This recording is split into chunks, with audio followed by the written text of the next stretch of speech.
Hey there, I'm Eric. And I'm Alex. We're just a couple of dentists who have been through it all. From buying practices to startups. From navigating the military to developing software. And doing it all while still managing to stay married. To each other, if that wasn't clear. So if you're tired of watered-down dental advice and want real strategies at work, you're in the right place. Welcome to Just a Couple of Dentists. Oh, we stopped building. That's the answer. We didn't do what Andrew did. We decided. We said, no, thank you. Pull the plug. No, so I think where Andrew was in, he's got, are you at 10 right now? Opened? Yep. Yeah. I mean, we graduated, I think a little bit before you, right? We were 2013 when we graduated. And then I did the military 4 years. So that kind of held us there for 4 years. Alex had a practice. She bought a practice when we were in California when I was stationed at Pendleton. Mm-hmm. Then we were we didn't want to be in Orange County long term, so we sold that, or she sold that, and then we did startups. So we went the whole opposite of what she went through with an acquisition. We're no, we just want everything from no, thank you. Yeah. Let me start from scratch, please. So we did that 2017, 2019 is where we opened our two offices, and then the initial thought was let's just do a cluster in Denver, right? It's a growing area. There's a lot of people moving in there. Price similar, you're in Florida, right? So it's everyone moved to Florida the last few years, right, after COVID. Yeah. And then after Office 2, it was more me than her that stepped on the brake a little bit, because I was I freaking hate my life. It was right after COVID. Yeah, I think I started working. We had associates. We had an associate at one office. I was working at the other one. But I was doing 7 to 7s Monday through Friday, clinically. Oof. That sucked. That's a lot of dentistry, man. And so that was kind of tough. And I don't really love dentistry to begin with. So that was because I was on my maternity leave. Yeah. I had to. I was trying to work as much as I could.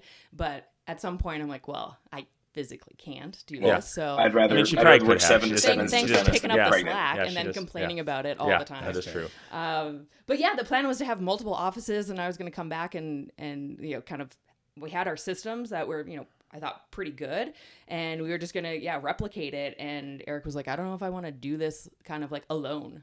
Yeah, I think that's what it was more. I'm very codependent. So he pitched me on maybe we should just sell them. I'm oh, okay. Yeah. So, that's kind of, then we started through that journey, and that's a whole other story on it. But now just working on other stuff within dental too. But I think we just found that I enjoy seeing people. I enjoy talking to people. I feel I'm more outgoing naturally. So I don't mind going in, seeing patients, helping take care of them. I like doing that. I just I didn't want to do dentistry for 20 years. And I kind of knew that during dental school.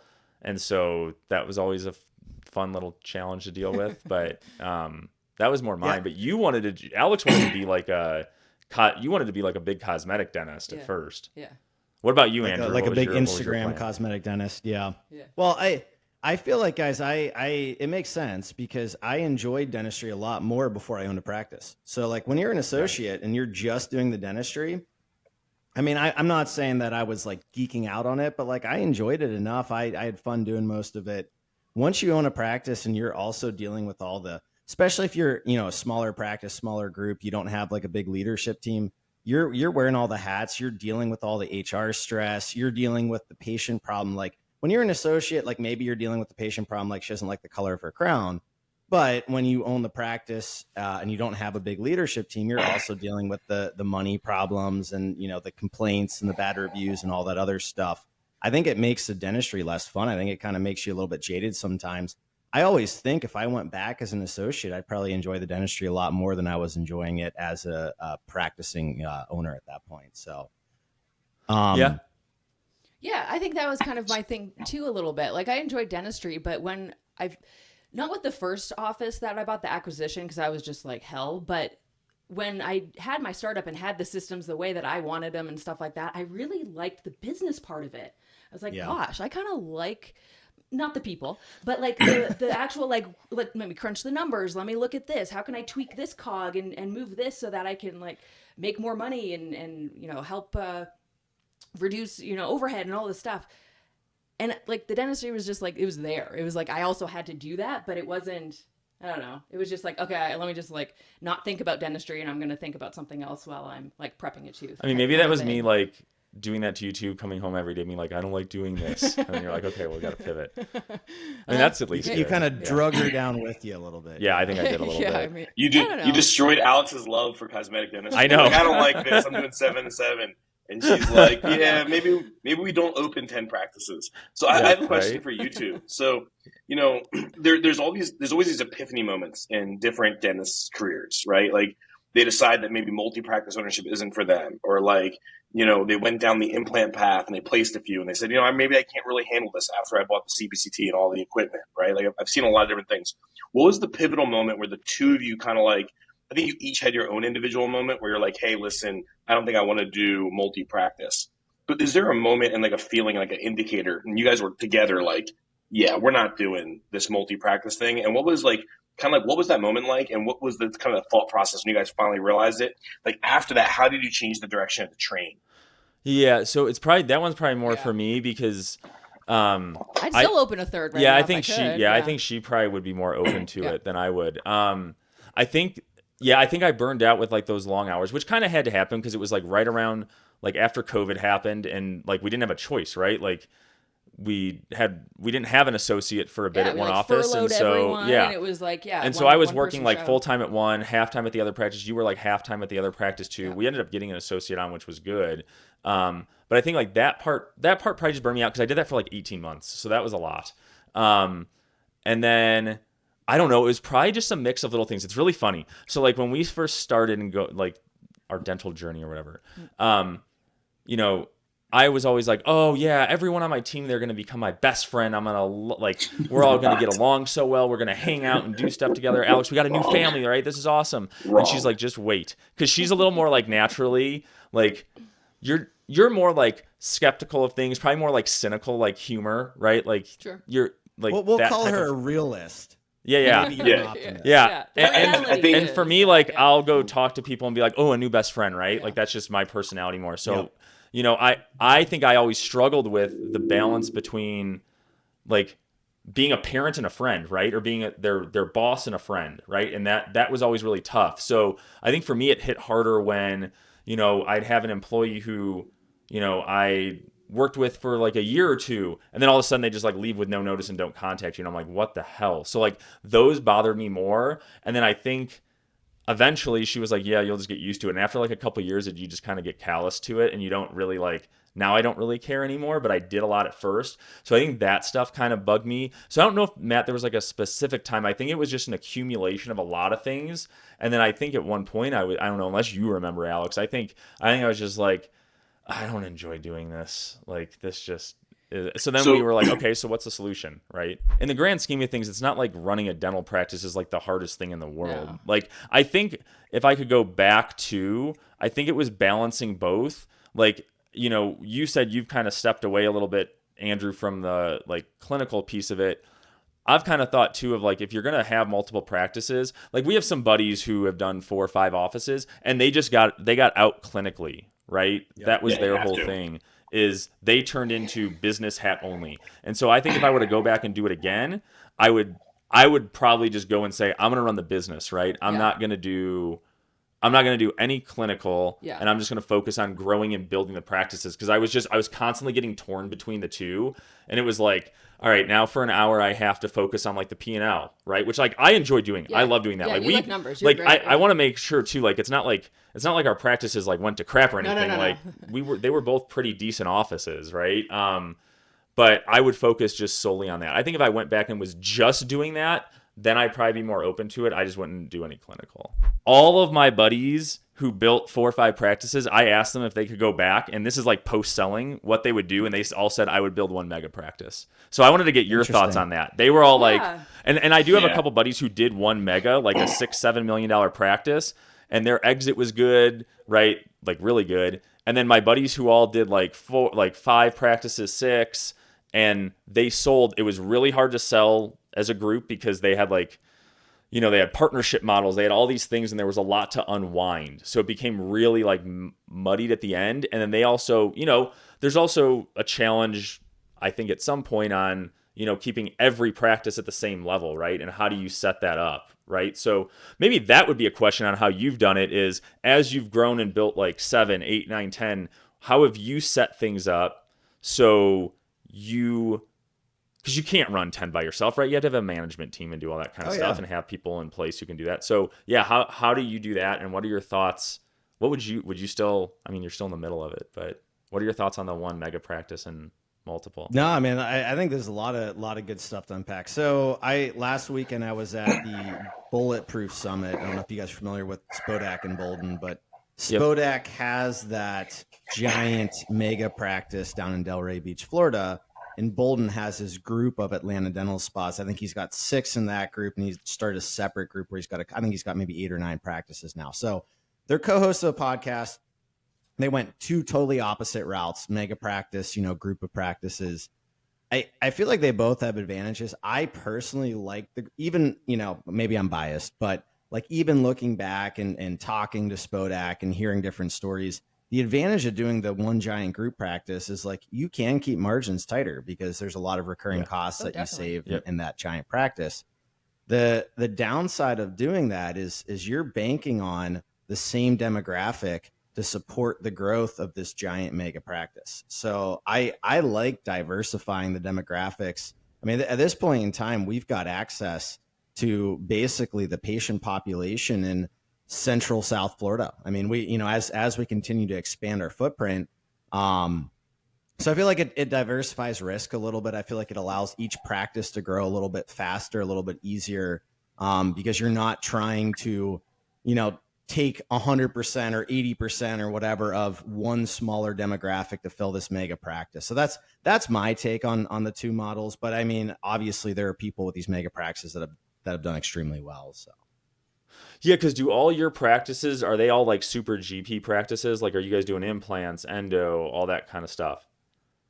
Yeah. So, and it's funny, as you guys were talking earlier, I was thinking about like how we pivot through our career and we change our path and all that stuff, thinking, my first practice was going to be an acquisition and things fell through in the 11th hour. And that's where I switched to the startup model. And now essentially all 10 of the practices have basically been one came with a very small patient base, but essentially they've all been startups. And, at the beginning I was doing the ground up construction, full build out, long timeline, expensive build out cost. And the smaller, like older 2nd gen spaces that just look disgusting. Like at that point in my mind, I was like, I would never want to do that because you don't get to pick how you do it. And they look gross and, all that stuff. And as time went on, I realized like, wow, I can save a lot of money. And more importantly, I can save a lot. I can get a practice open from the time I find it sometimes in a month or 2. So I think our mindset, kind of shifts, as those things happen. And now I just lost my train of thought on what. No, you went like the trade. I feel like you went the Trader Joe's route, right? I remember we did like a case study on them, and they'll always go into like older strip malls and find spots like that other people don't, because you can usually negotiate more on like rent, right? You can pull a lot more levers on that to get it where you want. Yeah, that's interesting. Mm-hmm. Well, that's how we opened. So our last 6 offices, we opened 6 in 6 months. And that's how we did it, is they were all essentially these 2nd gen spaces that either needed no construction or like very minor, like maybe we put on a fresh coat of paint or something like that. So like low cost, low time frame. It was crazy. I mean, at this point in time, we're taking a breather. So like we don't have any projects on the horizon, and I'm happy about that. It's giving me time to. I think this is the first time in like 3 years you don't have a project on the horizon. It's been a while. 3 years. The 3 years of us being together, people, you guys, Eric and Alex, you guys, I talked earlier about the juice being worth the squeeze, and a lot of times the questions I get about Dr. Vallo is like, how did he do it? And they say, I want to be like Dr. Vallo. And I say, do you want to be like Dr. Vallo? Do you know what you're asking for? I'm like, I've been with him for the last 4 years almost, and I can't get the guy on the phone half the time. The only time I see him is when we do a podcast together. There's a point where it's like he was in the trenches. Like he would call me and say, I just committed to a space I've never seen before. And there was a point where it's like he was just running and gunning so fast that the guy never stopped moving. Yeah, I mean, okay, so then your guys' connection was, did Matt like help market one of your first practices? Let me tell you the story. Let me tell you the story of the Andrew Vallo mistake that he made. So, and how you fixed it? Wait. Is this a hero story about Matt? Right. Let me tell you how this went down with me and Andrew. So I did a demo early Energize. Okay. Andrew passed on us, but instantly on the demo, I was like, this guy's going to be the deal. Like very early in our relationship, I was like, you're going to be awesome. He went with someone else, giant mistake, came back to us a couple months later and was like, hey man, let's work together. And then in the first 6 months, it's a little rough. Andrew's very demanding and he's kind of he's a princess and he's a high maintenance client for sure. But then he got what we were doing and we got what he wanted to do. And it kind of became magic after that, as far as our side and the business side goes. Like, it's been he came to us through Ideal Practices, and it's been like the coolest thing in the world to watch. I really believe this, and I've said this publicly a lot of places. I've talked to other companies that are data-driven, that look at data with me. I believe Andrew Vallo is the greatest startup doc of all time. And watching that happen, because every single practice, 10 practices in a row, all did mature practice numbers month one. He had 10 home runs in a row. I don't know if anyone else in the industry has ever done that. And watching him like pivot and move so fast to do that has been exciting. But in the beginning, he passed on me. So he rejected me in the beginning. So it was the start of our Andrew, I think Alex and I both need a personal cheerleader like Matt. Jeez. I need to hire someone that can just hype me up like that. I mean, it's true. Yeah. He likes to try to make my head bigger, I think. I don't know. But I did pass on him. I will say at that, again, mindset shift. So I think mindset is everything if you're going to be an entrepreneur. I feel like I've always been fairly abundance mindset. I've always been kind of like, I'm going to go against the grain. I'm going to be, the salmon swimming upstream, whatever it is. But when we first opened, at that point, I didn't have a lot of cash reserves. I was trying to be conscientious of what I was spending. And I told Matt, I was like, I like what you're telling me. I think you guys are too expensive. I think I could do this for less. And so I tried 2 or 3 other either small companies or individuals that would help in marketing over the course of the first 6 months that my first startup was open. And I mean, we did well, but I wasn't getting the results that I wanted. And so eventually I decided to bite the bullet and go back to Matt and a true marketing, dental marketing company. And I feel like since that time, my mindset shifted even more, where it's full abundance mode. Field of Dreams, if you build it, they will come. If you invest in great marketing, patients will come. We figured out the formula. Our implant only offices will typically get 100 plus, new implant consults every single month. Our general practices, I mean, we've had some of our bigger GP practices where we're getting 200, 250 new patients a month.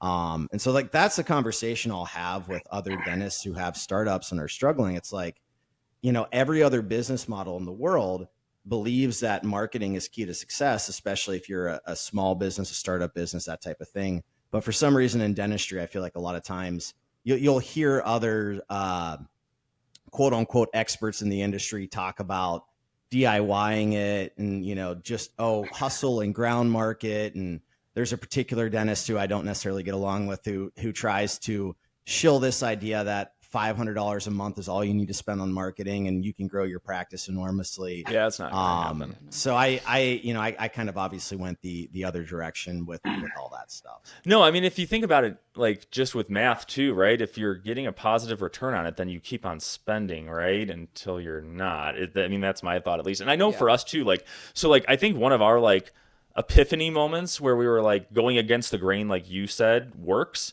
is when it was COVID, because when everything shut down, right? In Colorado here, we had, I think it was March 15th or 16th, something like that. And we were pretty much, I think we were fully shut down pretty much until beginning of May. And then they let us kind of slowly open. So, but what we did is we were screw it. No one's going to spend anything in marketing during COVID. We know that. There were dentists next to us that were older dentists who were I'm just going to shut down for 4 months. We're not going to see any hygiene, even if we're allowed to. We're booking people out 4 or 5 months just to make sure everything's okay. And we were screw it. We're going to be the opposite. And we spent more in marketing. We put out huge signs that were open for emergencies. Yeah. We kind of did all that stuff. And we literally had the best month we ever had in June of COVID ever. And so we both saw that and we're okay, well, there's proof that actually works. Yeah. And then it sucked because then we had a hard time getting all those government reimbursement stuff because they were like, prove you didn't do well, show how COVID hurt you, and we're like, it actually didn't hurt, it actually helped us more. And so we're like, oh, great. It was funny during COVID. I don't know if you guys know, we book all the appointments for our clients, and so many docs went into this retirement mode of like, they'll leave a voicemail. My wife's a former assistant or hygienist. We'll just run in after we listen to the voicemails. The voicemail will get left on Monday. They'd call the patient back on Thursday for the emergency. They found somewhere else to go. My uncle is the comfort dentist in Virginia Beach, really good sedation dentist. And like, I convinced him, his wife is a former hygienist. I convinced him, I came in, let's just run emergency ads and just book your calendar full of emergencies. He had some of the best months he ever had because no one else was answering the phone for their patients. Yeah. Well, we brought the phone. We took the office phone to our house and just plugged it in. A lot of people did that. Yeah. It was great. If you were smart dentist, it was like, whoa. Guys, it was a great time. It's like, it's like Andrew's saying, it has more of like an abundance mindset thing of thinking like, all right, where's the opportunity, and like, is no one else doing this? Okay. Because we had so many calls from people who were like, my dentist down the street isn't open. Will you come see me? And it's like, are we allowed to see you? Yes. Do we have all the protocols in place? Yes. Okay, that's fine. Like and it worked. And we got a bunch of patients. One other thing about Andrew's mindset, and he doesn't talk about this a lot, is have you heard the phrase to do something with a burning desire? Like, I want to do this with a burning desire, or I did it with a burning desire. Do you know the source of that phrase? I do not. No idea. Okay, tell me. So this is kind of how me and Andrew approach everything in business, to be honest. Okay. Me, Andrew, my business partner, Ryan, this is how we do things. So when the conquistadors would go conquer a land, they would send their troops to shore, and the leaders would turn around and burn the ships so no one could ever retreat. Oh, yeah. Okay, Andrew does things like sitting by a pool on vacation with his wife. Real estate guy calls. Hey, I found a space. It's perfect for you. Cool, sign the lease. I'll look at it later. Andrew jumps in and knows no matter what, he's betting on himself. And and it's kind of how I go into things with business. So I put the gun to my head. It's either win or lose. So on one side, he does have an abundance mindset after watching him the last few years. On the other side, he has it's all on my shoulders, win or lose, do or die, no matter what mindset. And that burning desire combines with abundance, and you get some pretty magical stuff that happens. Well, I mean, we were even talking. That's the burn the boats idea or burn the boats story. But I do want to clarify something before I get anyone in trouble here.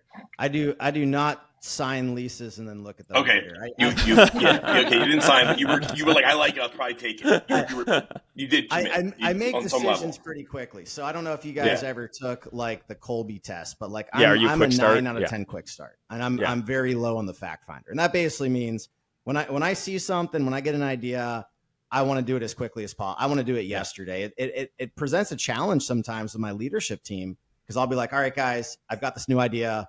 When can we roll it out? And they're like, okay, like, yeah, we want to look into this. And, maybe in a month or 2 months. And I'm like, a month, like 2 months, like, how about tomorrow? Like, let's get let's get this going. So I think that's more what Matt means is like, I'll see an opportunity and I'll pretty quickly decide like, this is the right thing for me. But advice for all the listeners out there, hire professionals.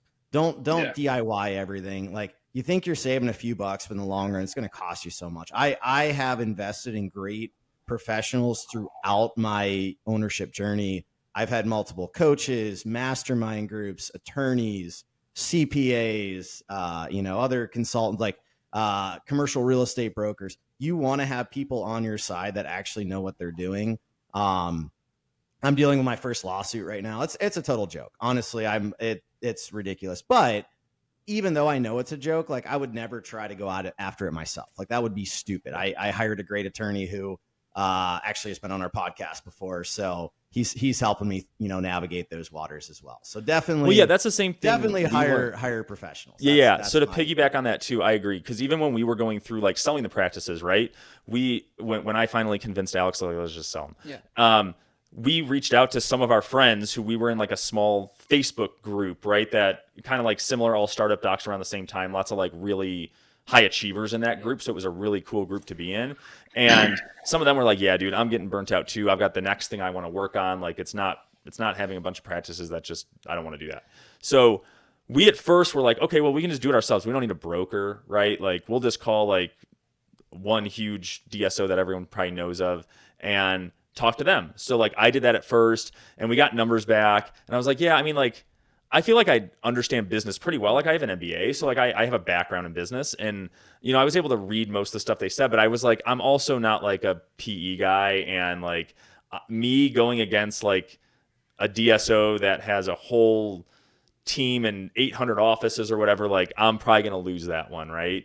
And it would just take a lot of time, right? And I'm still trying to keep my practices growing, so when I sell it, can sell for max value. So we ended up bringing a broker on, and that, yeah, like to your point, like that would be, I think, if you were just selling like a small little practice just to another private dentist, like, yeah, maybe you don't need one, but I don't really buy when people are like, you don't need a broker at all to sell something. Like if you're trying to sell a multi-million-dollar business, which at some point when you do, Andrew, it's going to be huge, right? Like you would not do that. I don't think. My advice to you would be don't do it by yourself. Like hire someone.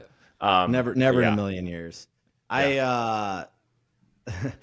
I think it also matters like how much time you have too. So again, like when we sold our first house in Columbus, Ohio, moved down to Florida. At that point, I didn't have a lot of money and I had a lot more time. I was working in public health dentistry. So I mean, I'd show up, I'd see patients, I'd be done. That's it.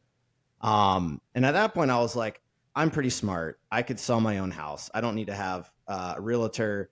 And if I can find a buyer without a realtor, I can save that 6% or whatever. And I did. And it sold quickly. And I feel like I got a good value for the house, above whatever market price. And we saved like $30,000-$40,000, whatever it was. Like that was huge. That was great. Now at this point, I've already done it before. I know how to sell a house. It's not that hard. But we just moved to another house. Would I try to sell this house on my own, or would I hire a realtor and pay them the cost? 100% I'm going to hire the realtor because my time is way more valuable than the money I would save at that point. So I think that's another important life lesson. There are phases of your career. There's seasons to your career. If you're early on, you might have to do a little bit more hustling and grinding and ground marking and a little bit more DIY. Again, be careful. Make sure you're not DIYing something that's going to get you in trouble. But like in that season, maybe you do a little bit more of those things. As you mature, like your time becomes your most valuable resource. And you've got to think about like, how much per hour, does this cost? How much is my time worth? If that task, cost less than your time is worth, pay somebody to do it and use your time for something more valuable. So if you like our podcast, check out Alex's newsletter, Just 2 Minutes. It's full of great advice, which makes sense considering it's her thoughts and not me sidetracking her every 2 seconds. You can subscribe at coupleofdentists.com. The link is in the show notes. Now, back to the pod. Well, yeah, Alex, you can speak on that. Yeah, that's exactly what I don't cook my food anymore. Like I have a private chef that comes in and does that because I don't have time to do that. And like, watching the kids and stuff like that. Like there's just things that when you take a look at how much time you need to spend on something versus like, if I just worked on this, I could, exponentially grow or make more money. It's an easy decision. Plus I hate cooking. So there's like a whole thing to that. So I agree. And with the practice too, it's like in the beginning when we started our first startup, plenty of time, like we didn't have 100, new patients on day one. So we were able to sit down, build the systems out, on things that made a difference. Like for marketing, I'm not going to do it yourself because I don't have that expertise, and it was going to take me way too long to like get a master's degree in how to market. I'm like, no, I'm going to hire someone to do this. But the other things that are like, okay, I have the skill set, I can do it. Let's build this system out, and then that just becomes the base for all the other practices. Yeah, and that's kind of what you did. Like we were talking with one of our other buddies, and like I know when you started your practice, right? And it was, you had gaps in the schedule, and it was just you there and an assistant. They did a lot of like role playing through systems. So it was like, all right, what's our patient experience look like? We know it wants to, like we had learned stuff from consultants, right? Or gone to courses, and we're like, okay, well now we have this information, or you do, now let's build it out. So I think one good piece of advice too is like, when you're slow, or like even if there's a day that's slow or something isn't there, like see how you can be still productive and not like have everyone just on their phones all the time. So like that helped you guys a lot, I think, because you had a new assistant who just came from like an internship, right, from assisting school, and you had a chance to train her exactly how you wanted to do everything from like start to finish. And then, the goal is then you, like you said, you write those systems out, and then you have a playbook, right? It's almost like I mean, it's just almost like how like a franchise thing works, right? Like you had the first McDonald's, they built that out, and then you use that for 1, for 2, 3, 4. Which I'm sure, Andrew, you probably did the same kind of thing, right? Is just rinse and repeat. No, I think that's a great point, man. I honestly, if I were to go back and do everything again, I would do the same thing I did. I would build a group. I wouldn't, change gears. I would probably go to the quick start model sooner, rather than trying to do all these build outs where you had to deal with permits and delays and construction costs and all that stuff. The other big change I'd make though is I would put more emphasis early on the systems and the role playing. I think honestly at this point at 10 offices, I think role playing and onboarding and training is like the biggest pieces missing from our group.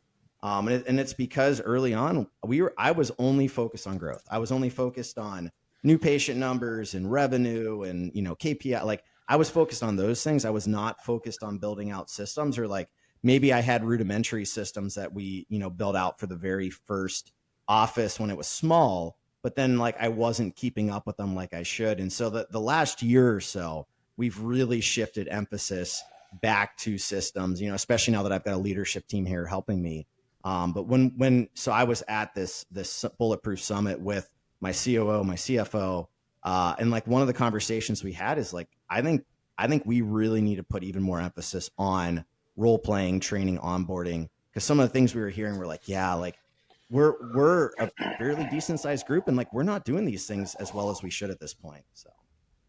Yeah, no, I think that's a good point. And I think especially too, like when a group like yours too, eventually, if at some point you exit on it too, like whether it's like a PE firm that can buy you, right? Or it's just like another big group thing, they're going to look to and say like, how stable have you been too, right? They're going to dive into that stuff and do a lot more diligence because like your deal size is going to be way bigger than just a single office. So I think that's smart, is to like get that in place, because I feel like at least what we're going through now, like that is a big factor they look into, is like how long have you proven that you've been able to keep this stable, and you're not just like an EBITDA aggregator, right? Like you're not just like, I just buy. Okay, now I want to sell it. It's like, well, yeah, you bought like you did 6 practices in 6 months. Like show me that you can keep those stable for 3 years, and then I'll pay you more money, right? I feel like that's kind of what those guys look for. But I have one question for you. On your like when you said, hey, we opened 6 practices in 6 months and had like that rapid growth, which is awesome. So the one challenge we always had when we had our 2 offices, right? Alex had hers, and the practice was, we went through like Bank of America or something like that, and then we were like, hey, we want to open up practice number 2, and they were like, Alex, you can't open number 2, man. Like you can't. Yeah. So I had to have it all under mine, because they were like, you have to take equity from the first one. We can't give we can't do another loan with Alex. With your growth, did you grow yours by taking like your first practice, second practice was growing, and you were using cash for that? Or did you work with like a local bank? Like how, to people listening, like how do you grow to 10 offices, or how did you do that? Yeah, so I'll try to make the story kind of condensed here, but I do think it's important for people that want to grow a group. So the first office, I looked for the lowest interest rate I could get. And so I was between Huntington and Wells Fargo. Wells Fargo offered me just a little bit better rate, so I went with them. That was really the only factor that I considered. That's all I knew to ask, like, what's the rate? So I opened that first practice. We did our second startup like 8 months later, and I went back to Wells Fargo, and I was like, hey, I'm ready to do another one. And they're like, kind of like laughed at me, and I was like, all right, guys, like, seriously though, this is a great opportunity, blah blah blah. And they're like, yeah, it's too early. So then I went back to Huntington and told them, hey, I'm looking at doing a second practice. And at that point, they were comfortable taking on that one small loan, because I did the second one a little cheaper than the first one, and that things were fine. Well, then fast forward, 12 months later, we're ready to start working on startups 3 and 4 at the same time, and Wells Fargo again was like, yeah, there's no chance in hell. I talked to Huntington some more, and it took some convincing, but eventually they were like, we could potentially do this. We like, the growth track you're on. We like the numbers that you're doing. The cash flow is good. But if we were going to do it, we want to own everything. So we're going to have to refinance Wells Fargo's loan. We're going to have to buy them out. And then we will have that first lien on all 4 practices. Yep. So the problem with that is there's large prepayment penalties you pay if you, refinance a loan pretty early on. So, I mean, I want to say it was in the neighborhood of like $75,000 in prepayment penalties I was going to pay. And I didn't really want to do that. So I I went back to Wells Fargo and I basically told them, I was like, listen, guys, this is your fault. Like, I'm not trying to switch banks. You basically told me you don't want me as a customer anymore. You don't want to support my growth. So I don't really think it's fair that I have to pay all these prepayment penalties. And at that point, I didn't even have the podcast, but I'm like, I'm a pretty vocal guy. Like, I'm pretty involved in the dental community. I don't think you really want to like make me that upset. Can we find I'm reasonable. Like, let's find a compromise. So they actually did cut the prepayment penalties in half, which my dad, who's been in banking for 30 years, was shocked. He's like, banks never do that. I'm shocked, man. We could not get ours from Bank of America cut. No. They didn't do but it. yeah, so I managed. So I was fine with that. I paid half the prepayment penalties. I think it was about 35 grand, give or take. Huntington took over all 4 loans. And since then, Huntington has, to their word, helped us continue to grow up until we got to practice number 8. At that point in time, they said, we're open to more lending. However, we need updated tax returns. We need this, we need that. Tax returns were slow. And I wasn't going to miss an opportunity. It was, it was 2 of these great second gen spaces. I could get them open pretty quick. So the first one, I made a personal loan to the business to buy the practice. And now the practice, I gave them a little grace period, but they should be starting to pay me back for that loan here soon. And then the second one, we just bootstrapped from the cash flow from the other offices. So the last 2, we went that route. The first 8, we got funding on from the bank. So like, when you said if you could go back and do it again, you do those like quick starts, right? So are you finding spaces where there were were all those previous dental offices? Like, okay, so they were dental offices that either had built out already. So you were going in and just switching out maybe equipment and just kind of like giving it, like you said, like just a little makeover, right? And then you could open it. So I guess the question is, how come there's so many practices? Are there a lot of practices in your area where they just like were shutting down? Was it like a post-COVID thing? So I guess first of all, I will say what's helped me is that I'm no longer driven by the demographics. I haven't run demographic reports since my first practice. I have general areas like, hey, we want to maybe get somewhere in the Fort Myers, Naples area, or we want to maybe get somewhere in Miami. But rather than trying to get into specific areas, I'm just looking for these specific opportunities, and I'll go where the opportunities are. So that's part of it. The main reasons why these spaces open up, sometimes we've taken over from a couple like DSOs. Like, some of the DSOs that aren't as great, they have practices that just are poorly run, not very profitable, and they just they cut off the foot to save the leg, or whatever the analogy is. They're like, all right, we're gonna shut down this dying practice so that the rest of the group is stronger, and then I can just step in. Usually they take the equipment with them, so you got to equip it.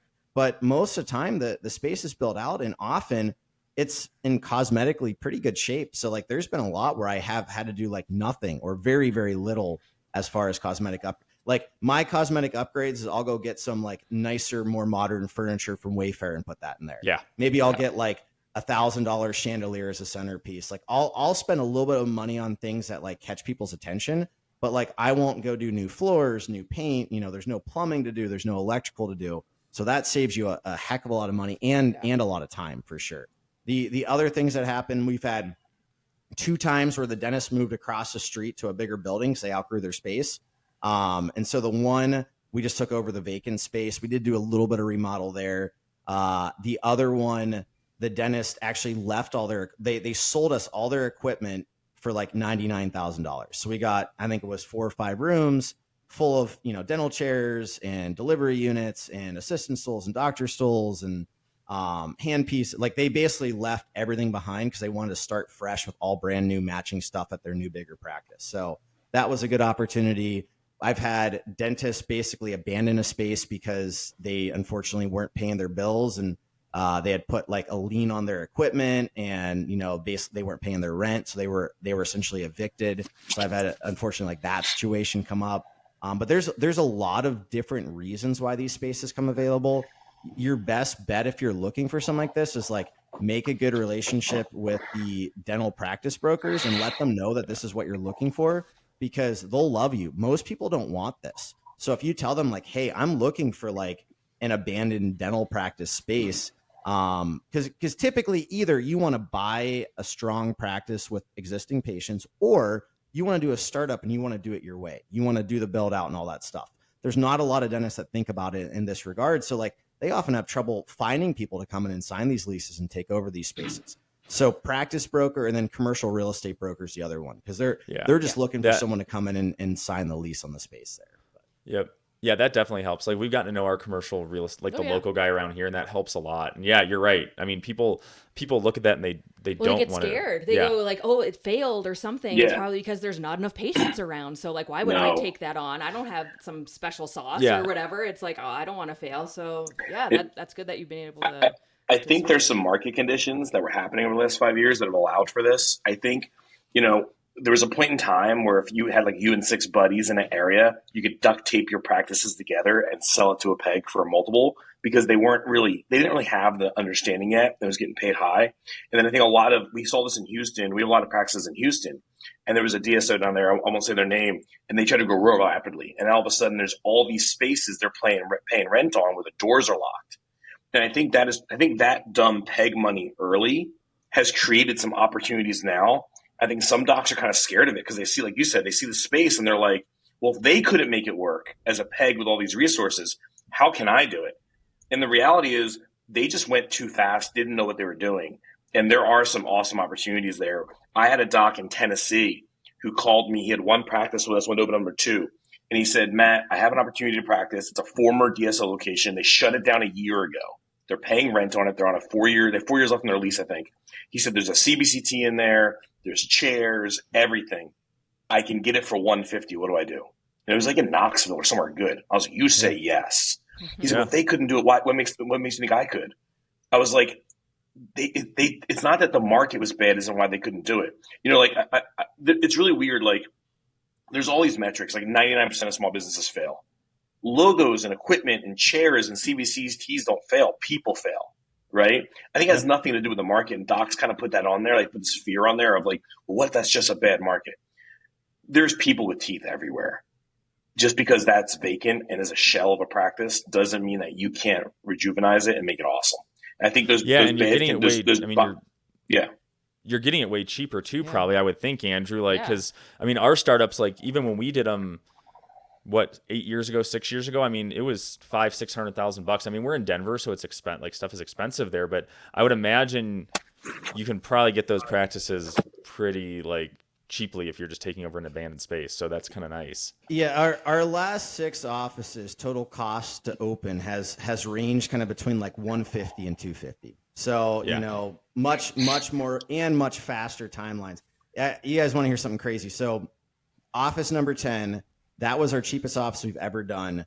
Abandoned Great Expressions office. No cosmetic work needed on the practice. We equipped 5 rooms. I now do Danceroo for the chairs. They gave me a great deal. So like our total equipment costs are pretty low we even put a CBCT in there. But there's almost no other expenses. A little bit of signage, a little bit of attorney fees. Little bit of working capital maybe to do the first marketing push, but about $150K total to open the practice. Our first 5 days open in that location, we collected $153,000. So it took 5 days to cover the costs that it took to open that last startup. So. Yeah, that's pretty nuts. Okay, so I wanted to go through and ask you too, Alex, I think you wanted to ask him this too, about like the whole associate model, right? Yeah. So I always struggled. So personally, I always struggled and said, I don't know how it would be really difficult. I thought like, hey, have 8 practices, 10 practices, however many, right? And have it just associate driven. You thought that was probably more like doable. Yeah. I thought like if people are getting paid well, that's awesome, but you're going to end up just eventually like in my opinion was any like really awesome producer or someone who you're like, oh man, this guy's a rock star, they're just going to open up their own practice or they're going to ask for equity, right? Like I would think at some point they were. I don't know if I buy the whole like they'll want to be an associate for 20 years and they're happy with that. Maybe I'm wrong. But so we had one of our buddies and he just went like the partner model, right? So when he would bring people in, if they were good, he would partner with them on other practices. So that way they had some responsibility. He had some, I think, pros and cons of doing that, right? Like even if they are a partner, they may still not work and grind as hard as you do, right? Which is a challenge. So what do you do? Like, how does your model work? Do all your docs that you bring in, are they just associates? Do they have pathways to ownership or partnership? Yeah. Yeah. So that's a great question. So I would say in general, we've created growth tracks for pretty much every position in our group because our goal is we want people to feel like they can grow within their own position within our company without having to get like promoted to a new position. So like we've got tiers for hygienists, we've got tiers for office managers, we've got tiers for treatment coordinators. And as far as the dentists go, I set the stage right from the beginning. So rather than be like, oh, we'll talk about it later, or we'll see how you do, we'll see how things go. I tell them very clear cut, like when we bring them in, here's what it. So first of all, our associate like pay model is the same for everybody. So like we won't negotiate it. The daily guarantee ranges very slightly, but typically the daily guarantee is $700 to $800 a day. That never expires. In my mind, if those docs aren't producing enough to earn $700 to $800 a day in pay, there's something wrong on my either they're not the right fit for our group or I'm doing something wrong. I'm not getting enough patients in their chairs. Oh, so totally like, agree. I won't have those expire. I think it gives them some comfort. It's good when they go to get loans because they have kind of like guaranteed pay and all that stuff. And then we do a draw on 30% of their adjusted production. That is fixed. We want it's 30% adjusted production, less 30% lab bills. I've had multiple dentists try to negotiate that with me. In the beginning, we used to do difference for different docs, and at this point we just want it standardized. Well, yeah, dude. I mean, when you got 10 offices, that's the thing where it's challenging. Like, I think what you have to do is when you get to your sizes, you have to just have a standard, right? Like, McDonald's can't have a different way that they make a burger for every office, right? Like, you have to have some of that stuff set. Yeah, and I think that's because then it's part of it. But like the other part too is I just realized it was hurting our margins. So like we had some docs making like 33%, not paying any lab bills.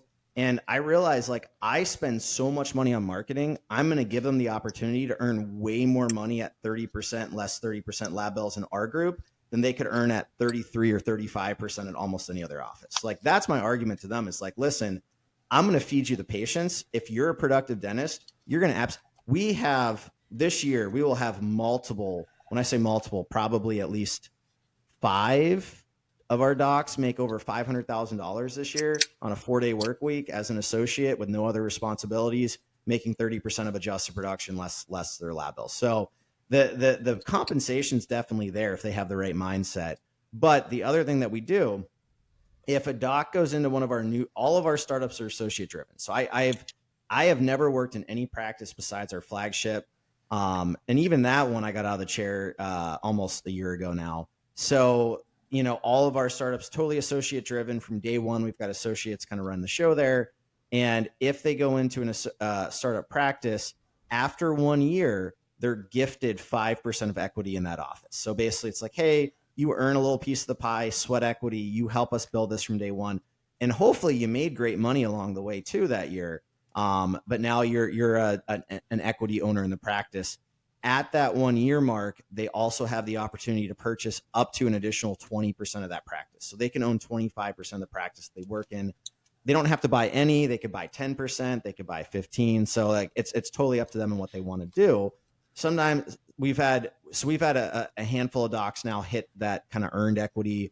Some are just happy with their 5% they got. We've got one who's in the works to purchase an additional 20%. So either way, I'm happy. I mean, in all honesty, I think it works better in my favor if they just take their 5% because now they're locked in. They've got some equity. I'm selling it to them at a discounted rate from what it's even worth today, but definitely what it's going to be worth when we sell it. So I'm taking a hit on that, but I want to do that because I know some people want more than 5%. And if we've got great docs with us, I want to give them that opportunity to, purchase some more equity there.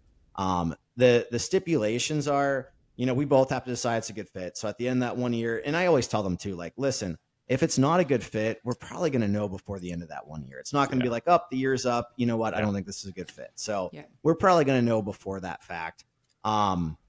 The other stipulations is that 5% gifted equity. If they leave, it doesn't go with them.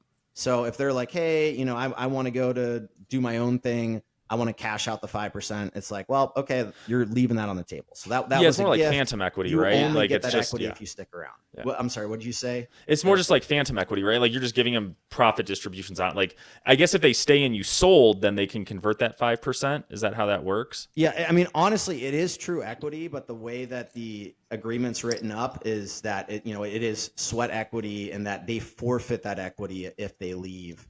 And then even when we do eventually have an exit, they have to agree to stay on. I think it's like 2 years or whatever with the buyer. So like we're kind of locking them in if the buyer wants to keep them. So we're kind of putting the golden handcuffs on those docs with that equity. Now the purchased equity, obviously we can't just say, hey, if you leave, it's gone. You purchased it, but we do have stipulations in there, like if you leave in a certain amount of time, then it's going to devalue the equity, and we at that point you're forced to sell it back to us for the lesser of the current value or the price that you paid originally. So I tell the docs at the beginning, like, don't buy equity unless you're planning to stick around for. If you want to stick around and grow this thing with us, like you're going to end up doing really, really well. But if in your mind you're like, hey, I want to buy this for a year or two, make some money and cash out, that's not the right move for you. I would not do that. Just take the 5% you're gifted. You'll get profit distributions when we do them. And then if you decide to leave, hey, no problem, no hard feelings, good luck. You just leave the equity behind at that point. So, really nice. So then within your group, another question: do you guys do because you're at 10 offices now? When you guys are going through and I guess starting from like revenue down to profit on it, right? Like, are you guys taking out management fees now since you guys have like a leadership team and all that too? Yeah, so we set ours at 3%. I'll be honest, it was lower than what I was advised to set them at. I was kind of advised to set them at like 5 to 6%, but in my mind, so first of all, we do have some management costs. Now, some things are still passed back to the offices. So like offices do reimburse certain things. The 3% is more of a kind of branding, franchising, like overall marketing for the group, that type of thing. But I mean, it does work out well. I feel like it's a small enough number that it doesn't have a significant impact on our associate docs, because our associate docs, they own at the sub DSO level. So we've got like our practice entity, we've got the sub DSO, that's where their equity sits. And then we've got, our parent company, Starlight Dental Management, and that's where the management fees flow up to before any profit distributions are made at that sub DSO level. So then do you own all the clinical entities since you have a license there? So yeah, so all of the clinical entities. So I do have a partner. We've got offices that only do dental implants. So like we've got 4 offices. All they do is dental implants. I've never placed a dental implant in my life. I've never restored a dental implant. I just never got into that part of dentistry. But my partner is a periodontist, and he's all about that stuff. So he is like our clinical director. He vets the super GP implant docs. He helps them with cases. He checks the quality of the work, quality control, all that stuff. So we're 50-50 partners on the implant offices. So we each own 50% at the practice level of those offices. And then the general offices, I own 100% of. But we're actually looking at shifting gears. We've kind of realized that it almost works better just to do one larger practice that also really focuses heavily on implants. So now we're kind of changing that split on those offices there. We may do some more implant only offices. Like the only reason I would do one is if it was in a new demographic where we're not in for implants and it's a second gen space that only had like 4 to 5 ops. It's really tough to do an associate driven general practice with hygiene and 4 to 5 ops. It's very easy to do an implant only model with no hygiene in those spaces. So like, I think we're not necessarily looking for implant only offices, but if they come about the right opportunity, we'll do it. In general though, we're trying to find 7, 8, 9, 10, 11, 12, like those bigger practices that are abandoned. And we're going to do like general practices where we also place a lot of implants in them. So, yeah. I mean, I think that makes sense, right? Because then if you've got the demographics to support it, just bring it in house, right? And just have a couple chairs like dedicated to that versus having 2 spaces. Yeah, that makes sense. Yeah, a little bit less risk, and I mean, honestly, at this point too, like I don't think I want to grow from 10 to 50 practices or 10 to 40 practices. Like I think we want to pump the brakes a little bit We want to focus. There's so much same store growth potential still. So we want to focus on that. We want to focus on systems and training and onboarding. And I mean, it's gotten a lot better over the last year or so, especially with our leadership team, but there's still a good amount that we can do there. And then I think as like those one-off great opportunities come on, we'll take them on. But I hope we never do 6 offices in 6 months again. That was a little bit excessive. Well, no, I mean, like you said, it was like the season for it, right? So it's like you were in growth mode, right? Now you're in like stable mode, right? And like trying to get everything like to show proof, like, hey, I know how to find leases. I know how to find practices, right? Now I feel like the goal now is like, now I know how to grow practices for a prolonged period of time and show stable growth, right? And so that's awesome.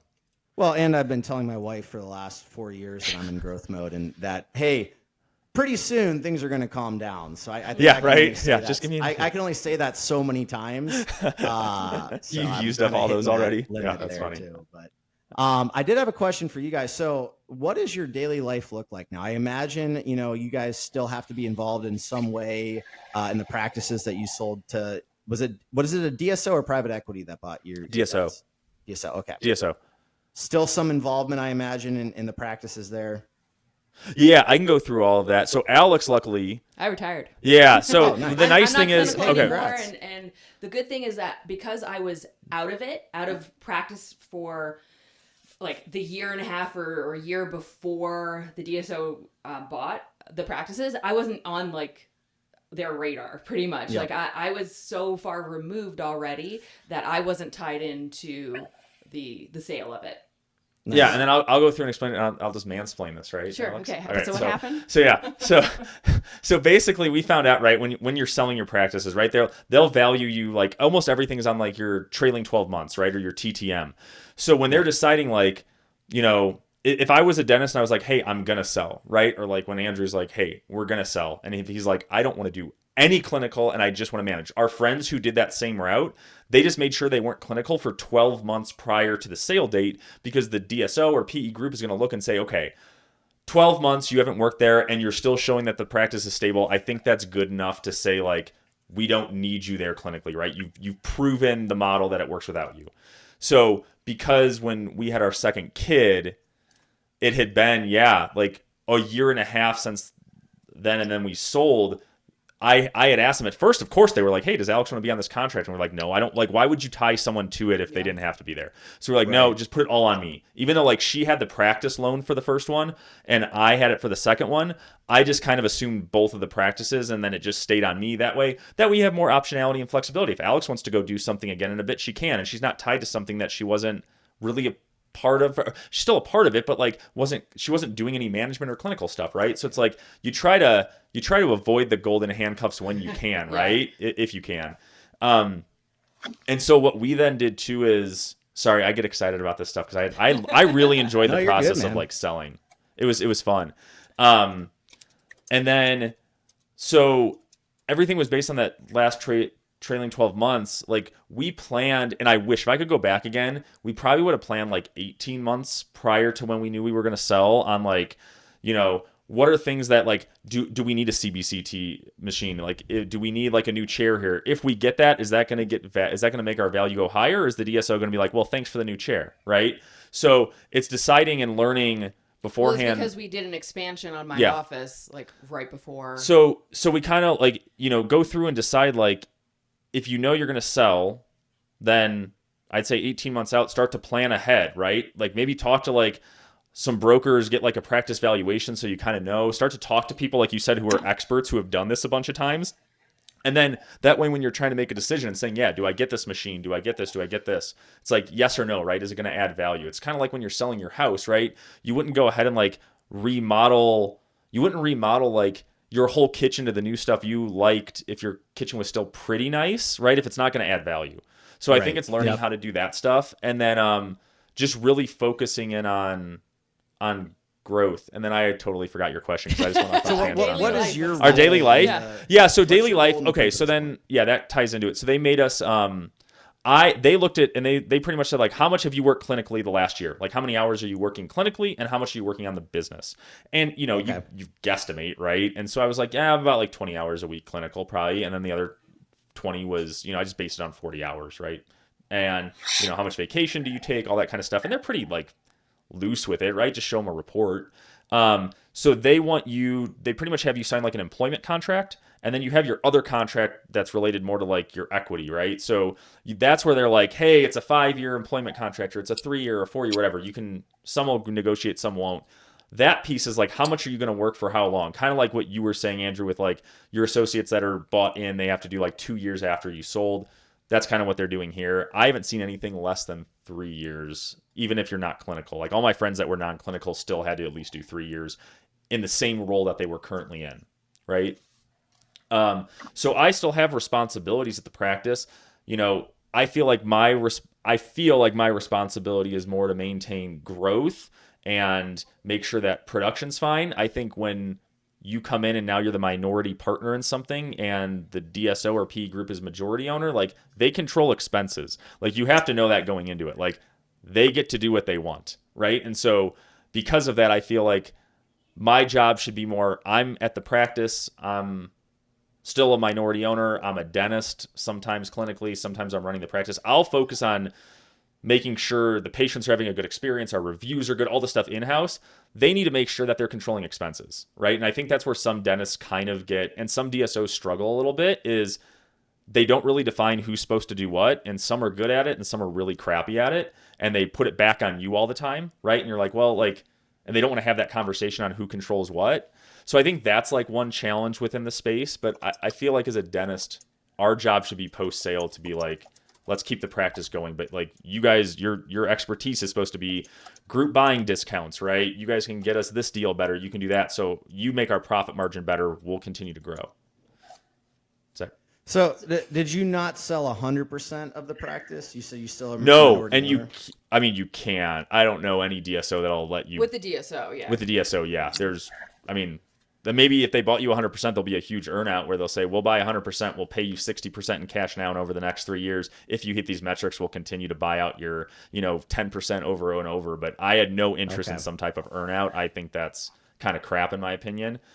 We did more of the JV model, which I feel like is kind of like, that's kind of the next evolution in it. So like what that means is when you sell, like let's say you did a 60-40 split, the DSO is buying 60%, you retain 40%. That 40% stays at the practice level or the sub DSO, like you were saying, Andrew. The nice advantage of that is you're still getting distributions, right? They still do. It's like your model is, right? Like it's the exact same. Or some people put you straight into the holding company, right? And then the point of that is, well, now you're a shareholder in the parent company, which is good because just like owning a stock, it can grow and get bigger and bigger, but you don't get distributions. So then that's the challenge too, is like, I'm an owner in the practice, but I'm not getting distributions. Like, do you want me to still manage the practice? Like, am I getting a salary for that? Am I not? Is that supposed to be free? And that's just supposed to be like future equity. And we know nothing, you can never really predict the future. So those are all like post-selling challenges that like, I feel like I could do a whole video on, like things to like prepare for. But yeah, that's kind of how we set ours up, is it was just split. Awesome. And so you're spending 30 hours a week, 40 hours a week, still working in the office? No, I mean, so the one thing I set up, which was nice, and it's kind of what you did, is like my associates crush it. I'm the like shitty producer. Okay, like I do not produce well. I'm like you. I haven't done an implant. I didn't want to do that. I didn't want to do molar, endo. Like I knew pretty early on, like if I could just do buccal pits, I'd be happy all day. So I just built it where I found dentists who are really good producers and really good dentists. And that's kind of how we built our two practices. Yeah. I mean, Eric was never, bring on an associate and it's like, well, these are my patients. Those are yours. And I'm going to take all the good stuff and you get all like just the fillings and the crap stuff. Eric was like, you do it. No, I wanted to feed them as much as I could, because if I knew I wanted to step into more of the business aspect, like let them grow. Like I need them to stay. Like my biggest fear. You had the right mindset there. And I feel like 100%. that's where a lot of dentists struggle with. What'd you say, Matt? 100% the right mindset. So many docs come to us and talk to us about marketing. And this is what happens, like a chicken or the egg scenario. A doc will come to us and be like, hey, I'm gonna hire an associate. I need to up marketing so my income doesn't get hurt. And we're like, you need to fill their schedule first. And you need to you need to help them get full. and that's the best scenario. And there's like a fear of having that mindset that both you and Andrew had of like, they're the ones that matter. And I'm kind of like the guy up here. And it's so funny how rampant that fear is. And that is the 100% the right mindset. And I ran into that same. I can't talk them into it. Yeah, I ran into that same issue. So like when we were waiting for my practice to grow, I was at like a big DSO, right? And it was a newer startup office for this. Yeah. So before my second practice was opening, I worked as an associate for a bigger DSO here in Colorado, and it was like a 6-month-old startup. And so they had their owner doctor in there, and then they wanted me to come in because they said they were going to have big growth, right? But like I got 20% of the new patients, and she was taking everything. Like I literally would go in certain days and I'd have 2 patients on the schedule. And then it just became this thing where it's like, then the guarantee would go away, right? And then you never want to be in a situation like you said, Andrew, where you're relying on a guarantee. So I think I agree with you. You should keep, I would tell a dentist, yeah, whatever you want, like guarantee $700-800, like keep it forever, fine. But if in 6 months you're relying on that, then it's just not a good fit. Like it doesn't matter if we do this for 3 months or forever. Like we're going to make a decision before then that that's not going to work. Right. So yeah, I agree. I think you have to feed the associates first, because if you do it, then it's going to help you more. You wouldn't be able to grow how you did, Andrew, if you you've got to look for associates that are motivated. So I mean, it's I think pretty common saying, look for people that are humble, hungry, smart. I think with our associates, we always hit the hungry and smart boxes. The humble sometimes can be a struggle with some of them, but that's just us as dentists. Yeah, but that sometimes comes with the territory. I mean, you get high producers, and sometimes they have to be kind of reminded of certain things. But I think if you're a doc looking to bring in associates, I think the most important things to think about is one, like you have to be okay with the fact that you may take an income hit, because you may have to basically give them some of your dentistry so that they can ramp up their schedule. But that's going to be the best thing long-term for your practice, for yourself, for your freedom, for that associate. So you have to have the right mindset. But again, like you got to find someone who like, and it could be tough to tell 100%, but usually you can tell. You can usually tell the people that are like, they're motivated, they're hungry, they talk about their production, they want to hit new highs, they want to take more CE, they want to, learn more procedures, they can carry a conversation. And I'm not super involved in most of the hiring processes these days, but like when I was more involved, I would try to scare docs out of joining the group. I would be like, listen, just so you know, like things get crazy here. Like you might have 3 hygiene checks, you might have a crown seat, you might be in the middle of a molar endo, and you might have an emergency over there with a toothache where we're going to try to flip some same day dentistry. Like, how do you feel juggling all that stuff? And like, you can tell based on the responses if they're like, oh man, I'm all about that. Like last practice I worked in, I was a top producer and I love having multiple operatories and jumping around rooms and all that stuff. And I figured out how to time things, versus like, yeah, I could probably manage it if I had good help.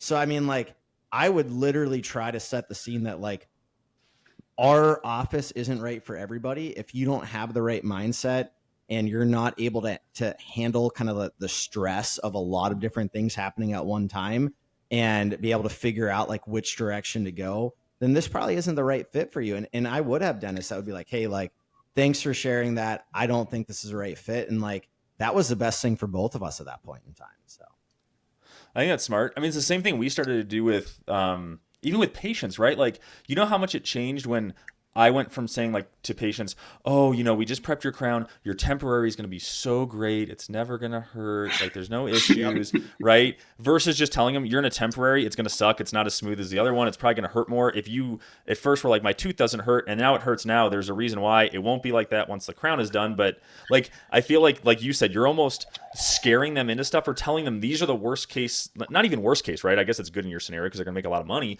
but you're kind of prepping them for that. And when you have that kind of conversation and just kind of call it out in the beginning, I think it's better because it just sets the expectation. So yeah, I think that's a good idea. We all know Eric wants more friends. If you're enjoying this episode, share the podcast and then tell them to DM Eric so he can hit his quota of 1 new friend per day. Now back to the episode. I think it kind of applies to all things. And it's funny you guys are talking about this. You're talking about from a patient point of view. He's talking about from an associate point of view. Docs come to Energize and they're like, I want to grow from 100,000 to 200,000 a month, which we do all the time.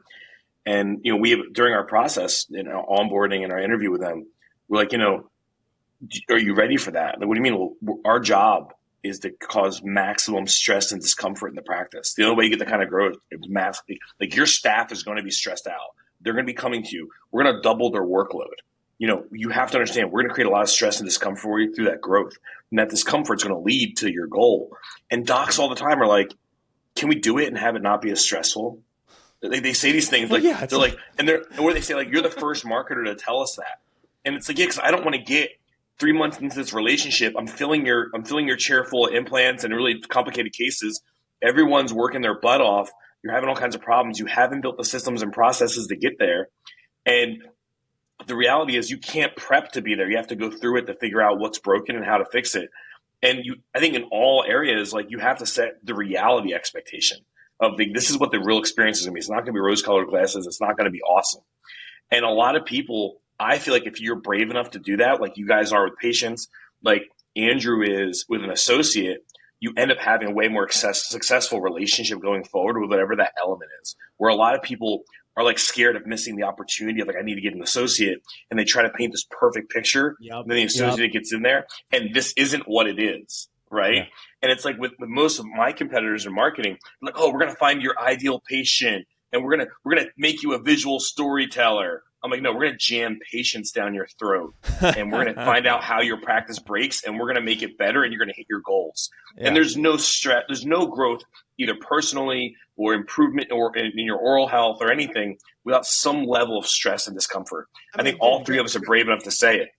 Growth is pain, and I don't do that with the associates. I mean, we try to do that with all positions because you got to have people that share the same vision on your team, or you're not going to get there.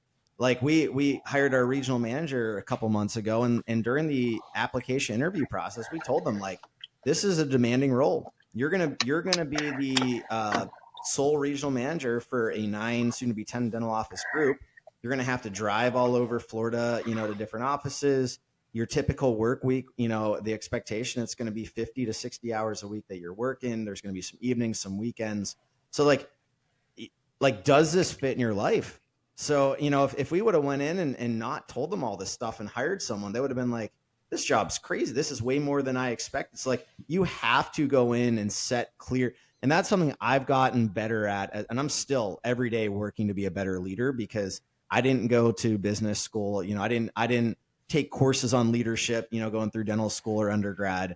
I've learned to be a leader by being thrown in the deep end. And now I'm investing in, some different advanced business acumen, leadership training and things like that. But like one of the things I think I've gotten a lot better as a leader is just making very clear expectations of our team members. Like I don't want anyone to ever be surprised that, what they're doing isn't what they were supposed to be doing or isn't what, was expected of their position or, whatever it is. So.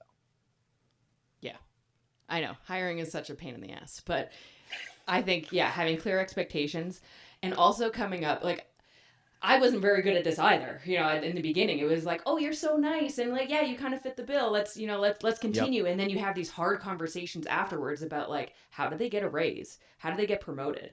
And it's like, if you just answer that stuff on day one, it's like, this is how you get promoted. You got to hit these numbers. Don't ask me, just because you've been there for a year or just because Sally got a raise, now you deserve a raise or whatever it is. It's like, this is exactly how to play the game here. And if you don't want to play the rules, here's the rules of the game. Yeah. This is the game you're signing up for. And these are the rules, these are the parameters, and this is how you hit the finish line. And unfortunately, I'm the business owner and I'm the judge and I'm the one setting the game and I'm only controlling the game. And if you don't like it, this is the way it is. And you're right, setting those expectations at the beginning. I think it creates easier conversations and less hurt feelings. Oh yeah, that's where I stuck totally. because I have such an inherent need to be liked too, right? That's always been a thing since I was a kid.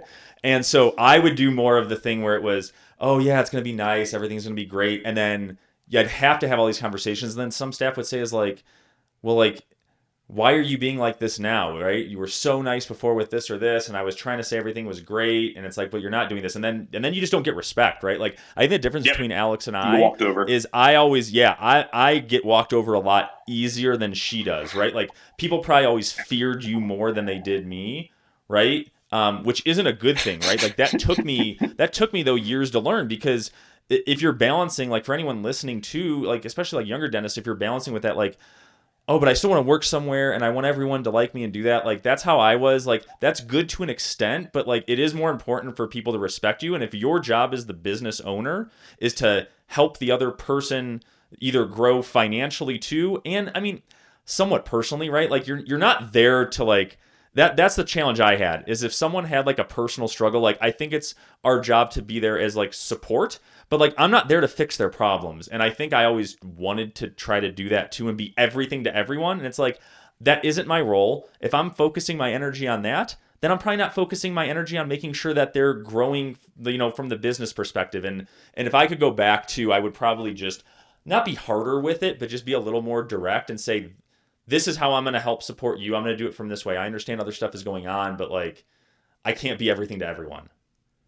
I've told employees that as CEO, my job is not to make everyone happy. My job is not to make you happy. My job is to create a positive work environment where you have the opportunity for growth and clear expectations. So, I mean, there are definitely times where team members are not happy, and I mean, it is what it is. This is the role, this is the job, this is the company, this is where we're going. Either you share that vision and you're on board, or you don't. And I think sometimes, again, it kind of comes down to some of the associate docs who I think sometimes think that even though they're an associate, they're an employee, that because they're a doctor, the roles don't apply to them. And I'll tell you one of a clear example of that. We instituted that our doctors needed to start clocking in. And there was a reason behind it. And we told them the reason. The reason was, we have so many offices and doctors that payroll is crazy. We don't have time every time we run payroll to go back through the schedule and try to look at every day to see when a doctor was off, or we had a temp doc there, or whatever it was, or maybe they added an extra day they don't normally work. So we said, if you want to get paid for your daily guarantee, you need to clock in. That's like the only way. When we go to the time card, we can see who was there, who wasn't there. Super fast, super easy. Not to mention, we used to just have them put a note in the schedule, but sometimes things wouldn't get added and things got all messed up. So like, this was a new policy. Most of the doctors were fine with it. We had a couple that were pretty upset. And like, we had one in particular, it's like, I'm a doctor, I shouldn't have to clock in. And so we had to have that conversation where it's like, listen, like, I understand you're not happy, but again, like that's not my job. My job wasn't to feed their ego or, whatever it is. My job is to create a system that's going to work best for our company. And, either you need to get on board of it, or, what, that's fine. If you don't want your daily guarantee, don't clock in. You won't get your daily guarantee. And so that started happening. And what do you know? All of a sudden, everyone clocks in, even the doctors. So yeah. So Matt, real quick, this is a good one because this is a military story. So when I was so as Dennis, right, when you join the military, you go into ODS, or Officer Development School, right? Which is different than Officer Candidate School. Ours was like the light version, right? We were across. Yeah, you guys learned military customs and culture. Yeah, we learned how to walk and do all like the fancy stuff. Yeah. So we were at Newport, Rhode Island, and it was that was an awesome spot, cool location. I was there in the summer, right? And the OCS candidates were across from us. But anyways, when we were in ODS, my roommate in there for a certain period of time, so there were like dentists, there were doctors, there were nurses, right? Like health professions, lawyers, right? We're kind of in this ODS group. And there were maybe 100 of us, right? And I don't know if we were Charlie Company, whatever it was that they assigned to us. And my roommate in there, he went to our drill instructor and wanted to be called doctor. And you should have seen drill instructor's face. He was like, "Nice. What the fuck did you just say? Okay? No grunt." Like, it was funny that a lot of doctors will get like that, and he was frustrated, right? Because they made him wake up at 4 a.m. They made him do things that made him uncomfortable, right? He didn't, he wasn't. I'm a doctor, right? Like, because now I have this name in front of me, or these two, a DR in front of it. Now I get these special privileges. And it was pretty eye-opening when he was in the military. He got straightened up he fought it hard for a while, but it's like, dude, too bad. Not to dig on you guys. You guys got like military diet version, because I have buddies that were dentists and stuff in the military. We talk about it. Valor Dental down in Texas. I'm pretty close to both those guys. We talk here and there because they're Army guys. Like, if you were like junior enlisted and you went to your platoon sergeant and was like, hey, whatever, they would just make your life miserable for the rest of the time you were in their platoon. Like, it wouldn't stop in that one conversation. You'd be like, oh yeah? cool, you're my new target forever until Yes. you leave me. Like, this is who you are now. It's also telling, though, because if that person needed that title for some reason so bad, it's very telling on what their priorities are. Yep. Like, you know what I mean? It's not the mission, right? Like for you guys, to put it back in military perspective, like, the mission is to provide amazing care to everyone, great experience, and the practice will grow from there, right? The guy that's like, I don't want to clock in because I'm a doctor, his mission is his ego, right? Like that really is it. And it's one of those things. Like, the other thing too with setting expectations, both you guys, is like, you're in a growth scenario. So when we hire staff over at my company, we tell them, like, our department heads are like, listen, this company's growing. The way you're doing things today is not the way you're doing it 3 months from now, next week, next month. Like, things are changing. And that doc didn't want to clock in. Well, it's like, over on our side, it's like we're hiring a handful of people a month now almost because we're growing pretty quick. And like, we just had it just last night. I had a phone call with my business partner, Ryan, and he comes to me like, hey, this is what's going on. And I won't get into details about it, but this person doesn't like this change because they think our culture is changing. We're becoming too corporate. Well, Energize services 310 practices, right? Like, to service the highest level for those individuals, these systems, processes, and standardizations have to change. Otherwise, you're not providing the best product to your clients, right? Yep. And like Andrew has to do that to provide better. Like, there's the reason why the military has standards, and you two as being military docs will understand this. Like, the reason why there's standards is because to run an organization of that scale and create a good, consistent experience and to meet your mission, you need standards, and everything has to be done a certain way. And people fight it. And they're like, well, last month we didn't do it this way. Well, this is the new month. And you know what? Last month we had 290 clients. Now we have 310. Like, we have to change things to be efficient. And it's so funny how adverse people are to this and how invested they are in themselves instead of the organization. Yeah, well, people resist change in general, and I will get off this soapbox in a second, but I had one more little story I wanted to tell. I had another doc once who had come to me. He was upset about an interaction with another employee. I think it was a hygienist, and he basically said, "I'm a doctor. I deserve more respect." And my response was, because you're a doctor, you get paid much higher than other team members do. That is what you get for going to all those years of school. You get much higher compensation. However, just because you're a doctor does not mean that you deserve more respect than anybody else on the team. So I think it's, again, trying to kind of set some of those ideas straight. Yes, you do get benefits for going to dental school and being a doctor, and that's that you get higher compensation. But all of our team members deserve the same respect. And so that's something I'm really big on. I don't think there's many things that frustrates me more in our group than when a doctor is being disrespectful to other team members because they feel like they're above it. That stuff drives me crazy. So, yeah, kind of going along with that, like in the special operations world, like if you're on a 12-man Green Beret ODA team, like the LT who's in charge of the commander, the officer, isn't pounding his chest all the time saying, I need more respect. Everyone works as a team, and everyone's kind of an equal in say of things that happen. And then they figure out how to execute on it. Like, it's like everyone's life's on the line. Like, when you're dealing with patients, you're dealing with their health. Like, everyone needs to be respected equally. Like, just because you're doc doesn't mean you're the god of that operatory, right? Like, you need to have that mutual respect, because then everyone also looks at you and they want to deal with you because there is mutual respect. They want to work with you. They're excited to be with you in the operatory. You're the doc they want to be working with. When you're that other doc, you're the one where when the break room doors close, all the assistants are like, oh, I got stuck with this guy today. He's the doc I'm stuck with. I wish I had your doc. Like, there is some personality flaws there that really are a problem. When we were in the military, there was one doctor who was an older one, and he everyone always thought he was like pretty nice, like outside of the operatory, but like, a few months in, we had heard a story from an assistant where when he would get frustrated of, like, I don't know, they handed him the wrong burr or they handed him some wrong thing, he would take it and just whip it down the hall. And it's like, whoa. So, like, first off, that's super dangerous. And second, none of those assistants wanted to work with him because they were like, it like creates an environment where, like, now everyone's just tense all the time, and then it hurts the patient, right? Because they're not getting as good of an experience. But yeah, it's crazy the stuff we've heard. Really quick, the guy that wanted to be called doctor so bad, how did the rest of his life look like in the military? Do you guys know?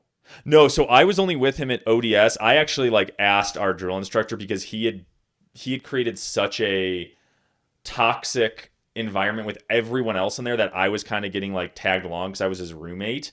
And I was like, dude, people like, I'm not really getting like a great experience right now because I want to talk to these people, but like I'm getting associated with this guy. Like, can I like get my own room or switch? And so they actually switched me out. I don't know. I don't know. I only knew him for like 4 weeks, so I don't know what happened after. Because like then you would get stationed out, right? Like they pretty much put everyone together, and then after you were done, you knew where your orders were next. So I don't know following that where it was. I just know that whole time he struggled a lot with just wanting to be called doctor. I think he kind of stepped in line though a little bit. I think like anything, like you were saying, Andrew, you resist change, and then you learn, well, there's really nothing I can do. So it's either I go kicking and screaming and quit, or I just have to deal with it. Yeah. Well, we should probably wrap this up here in a minute. I was going to say, this has been a really fun conversation for our listeners. Obviously, we're kind of all over the place here today, but I hope you guys got some pearls. I mean, I think we talked about some pretty important concepts and stuff. I know it's not too tactical when it comes to, the meat and potatoes type of ideas, but just some good thoughts on leadership and how to build teams and how to grow practices and looking for quick starts and different ideas about, if and when the time comes to start thinking about an exit and all that stuff. It's been a pleasure to get to know you guys a little bit, Alex and Eric. I appreciate you making the time to kind of do this collab with us.